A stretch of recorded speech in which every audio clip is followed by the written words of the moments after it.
Purnamidam Purnamadaya Purnamevavasishyate. Om Shanti Shanti Shanti Om.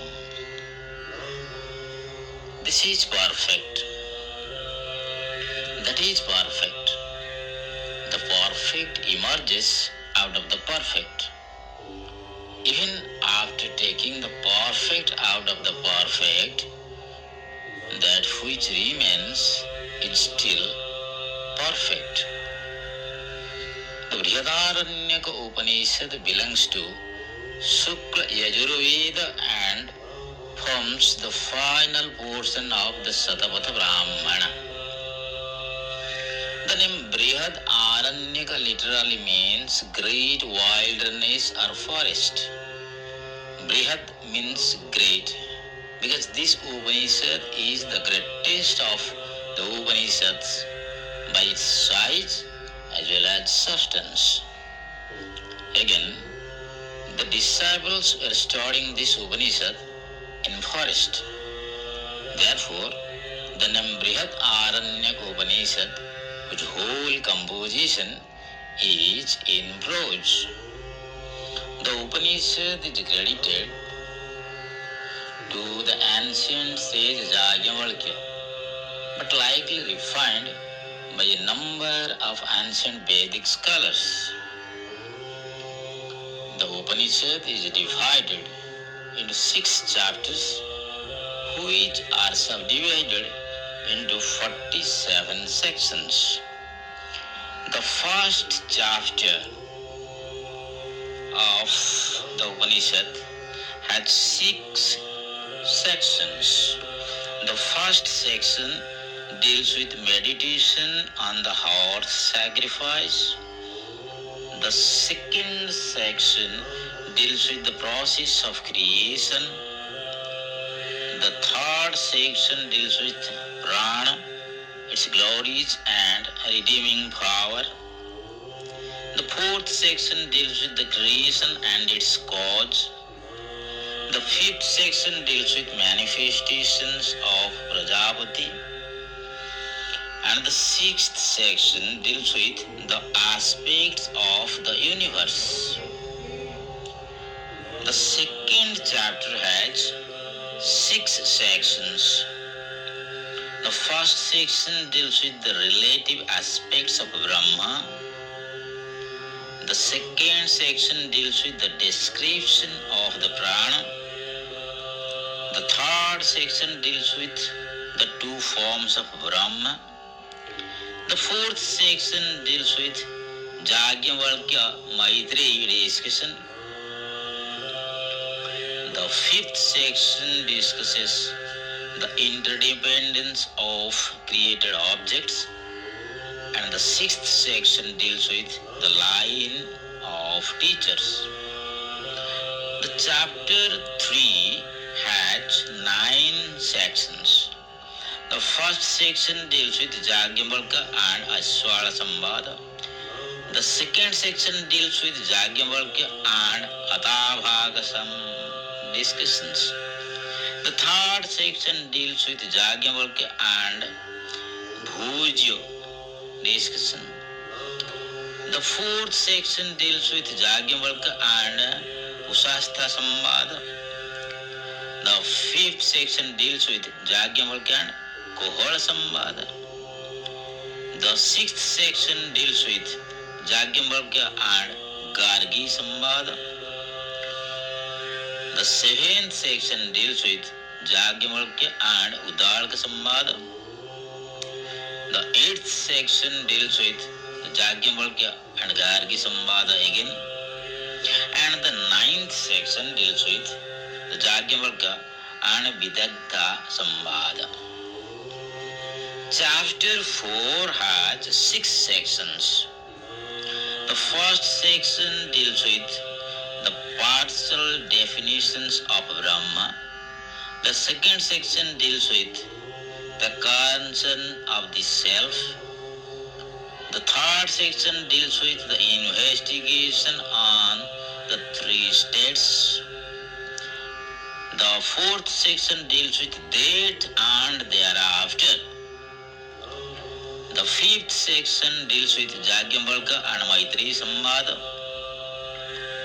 The sixth section deals with the line of teachers. Chapter 5 has 15 sections. The first section deals with the infinity of Brahma. The second section deals with the three great disciplines. The third section deals with Brahma as the heart. The fourth section deals with the meditation on Satya Brahma. The fifth section deals with the praise of Satya Brahma. The sixth section deals with the meditation on Brahma as the mind. The seventh section deals with the meditation on Brahma as lightning. The eighth section deals with the meditation on the Vedas as a cow. The ninth section deals with the meditation on the Vaishwanara fire. The 10th section deals with the path of the departing soul. The 9th section deals, the 11th section deals with the supreme austerities. The 12th section deals with the meditation on food and the vital breath as Brahma. The 13th section deals with the meditation on the vital breath. The 14th section deals with the sacred Gayatri. And the 15th section deals with the prayer of a dying person. The 6th and the last chapter has 5 sections. The first section deals with the supremacy of prana. The second section deals with the process of rebirth. The third section deals with the rights for the attainment of wealth. The fourth section deals with the conception and the worth as religious rights. The fifth section deals with the line of teachers. Now, Brihadaranyaka Upanishad, being the greatest of all the Upanishads, has very many beautiful discussions within it. Let's have a glimpse on the beautiful discussion between Maitri and Yajnavalkya. Yajnavalkya saying, Maitri, my dear, I am going to renounce this life. Allow me to quit you and Katyayani. Thereupon Maitri said, Sir, if indeed this whole earth is full of wealth be mine, shall I be immortal through that? No, replied Yajnavalkya. Your life will be just like that of people who have plenty of things, but there is no hope of immortality through wealth. Then Maitri said, What shall I do with that which will not make me immortal? Tell me, sir, of that alone which you know to be the only means of immortality. Yajnavalkya said, My dear, you have been my beloved even before, and you say what is after my heart. Come, take your seat, I will explain it to you. As I explain it, meditate on its meaning. He said, It is not for the sake of the husband, my dear, that he is loved, but for one's own sake that he is loved. It is not for the sake of the wife, my dear, that she is loved, but for one's own sake that she is loved. It is not for the sake of the sons, my dear, that they are loved, but for one's own sake that they are loved. It is not for the sake of wealth, my dear, that it is loved, but for one's own sake that is loved. It is not for the sake of all, my dear, that all is loved, but for one's own sake that it is loved.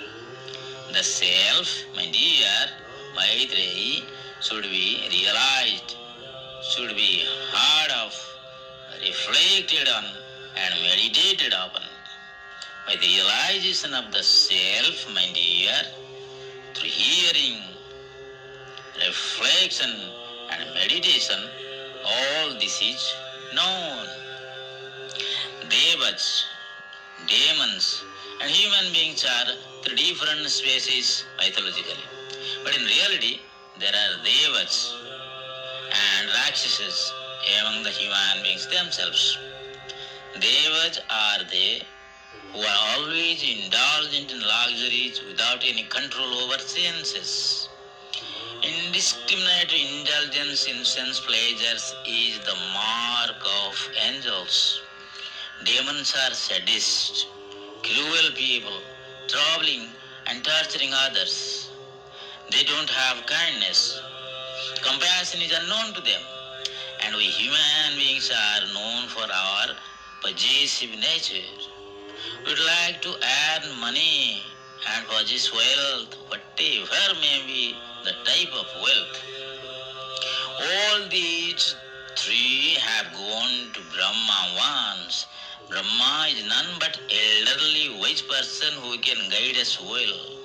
The moment the three beings went to him, he darted a weapon called thunder and it produced the sound Da. He asked them to take the meaning of the sound.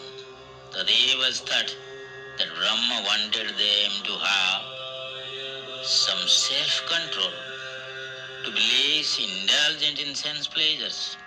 Da means Dama, self-control. The demons thought that they were asked to be kind with Daya in heart, since they had hitherto been cruel. Human beings received the message that they should be charitable and give gifts to the needy ones, and that is Dana. Let us receive the message needed for us and evolve to greater heights. Rishis Yajnavalkya had two wives. One is Gargi and the other is Maitreyi. Giving up his wealth and family, the Rishi wanted to go in search of truth. That means, according to him, truth is richer than worldly wealth. Therefore, the wives wanted to know about the preciousness of truth. Rather, the mind of the Rishi wanted to be convinced about the superiority of the transcendental reality or truth. Rishi Yajnavalkya describes the greatness of truth and convinces the mind to understand the difference between materialism and spirituality. And the whole discussion to enlighten us is the great Brihadaranyaka Upanishad. Inspired by her husband, Gargi proceeds to King Janaka, the philosopher king, to have a thorough discussion on the topic. Gargi is a woman of spiritual splendor and Janaka is a king of spiritual radiance. Everyone can rise to spiritual heights irrespective of age, status, religion, region, caste, etc. All of us are eligible to enter into the regions of spirituality and shine there with the effulgence of spiritual sublimity. What we want is muscles of iron and nerves of steel. We have wept long enough. No more weeping, but stand on your feet and be men. It is a man-making religion that we want. It is man-making theories that we want. It is man-making education all around that we want. And here is the taste of truth. Anything that makes you weak physically, intellectually, and spiritually, reject as poison. There is no life in it. It cannot be true. Truth is strengthening. Truth is purity. truth is all knowledge. The earth is enjoyed by the heroes. This is the unfailing truth. Be a hero. Always say, I have no fear. Tell this to everybody. Have no fear. Fear is death. Fear is sin. Fear is hell. Fear is unrighteousness. Fear is wrong life. All the negative thoughts and ideas that are in this world have proceeded from this evil spirit of fear.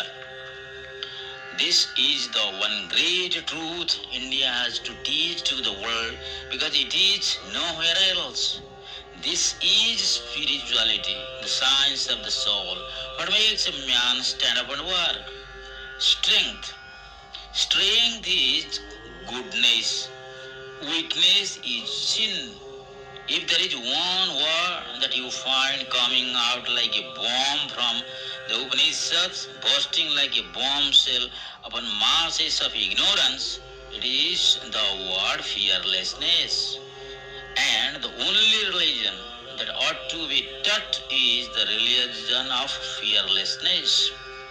It is fear that brings misery, fear that brings death, fear that breeds evil. And what causes fear? Ignorance of our real nature. This Upanishad has some beautiful mantras that we recite time and again.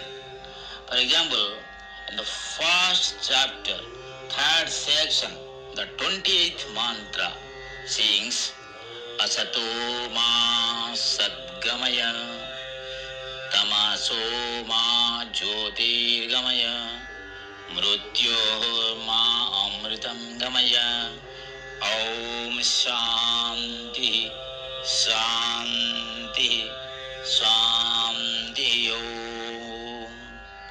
From untruth, lead us to truth. From darkness, lead us to light. From death, lead us to immortality. Om Shanti Shanti Shanti Om. Again, in the second chapter, third section, the sixth mantra sings Neti Neti. That means accepting Brahma, neither this nor that. Only Brahma and Brahma and Brahma only. Om Purnamadaha Purnamidam Purnat Purnamudachyate Purnasya Purnamadaya Purnameva Vasishyate. Om Shanti Shanti Shanti.